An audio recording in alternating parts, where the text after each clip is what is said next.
దేశంలో 2 రాష్ట్రాల అసెంబ్లీ ఎన్నికలకు కేంద్ర ఎన్నికల సంఘం ఇటీవలే నోటిఫికేషన్ విడుదల చేసింది. జమ్మూ కశ్మీర్తో పాటు హర్యానా రాష్ట్ర అసెంబ్లీలకు సంబంధించిన ఎన్నికల షెడ్యూల్ బయటకొచ్చింది. ఈ క్రమంలోనే పార్టీలన్నీ అలర్ట్ అయ్యాయి.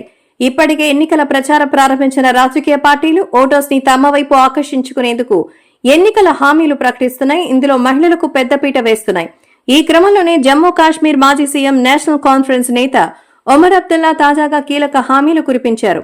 Jammu Kashmir national conference party సోమవారం అసెంబ్లీ ఎన్నికల మేనిఫెస్టోను విడుదల చేసింది. ఈ క్రమంలోనే 12 హామీలతో కూడిన మేనిఫెస్టోను రిలీజ్ చేశారు. ఇందులో ప్రధానంగా మహిళలకు చాలా గుడ్ న్యూస్లు అందించింది.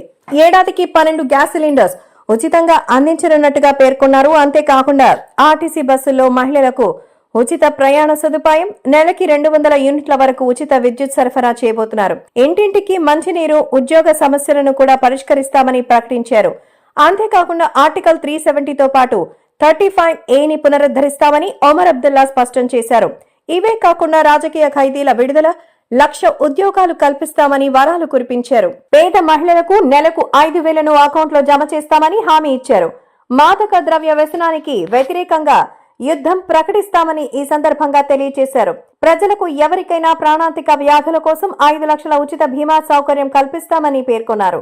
మహిళలకు యూనివర్సిటీ వరకు, అబ్బాయిలకు కళాశాల వరకు ఉచిత విద్యను అందించనున్నట్టు హామీలు ప్రకటించారు. జమ్మూ కాశ్మీర్ లో మొత్తం 90 అసెంబ్లీ స్థానాలున్నాయి. ఈ 90 స్థానాలకు 3 విడతల్లో పోలింగ్ నిర్వహించబోతున్నారు. తొలి విడత సెప్టెంబర్ 18వ తేదీన, రెండో విడత 25వ తేదీన, మూడో విడత అక్టోబర్ 1వ తేదీన జరగనుండగా ఎన్నికల ఫలితాలు మాత్రం అక్టోబర్ 4వ తేదీన విడుదల కాబోతోంది.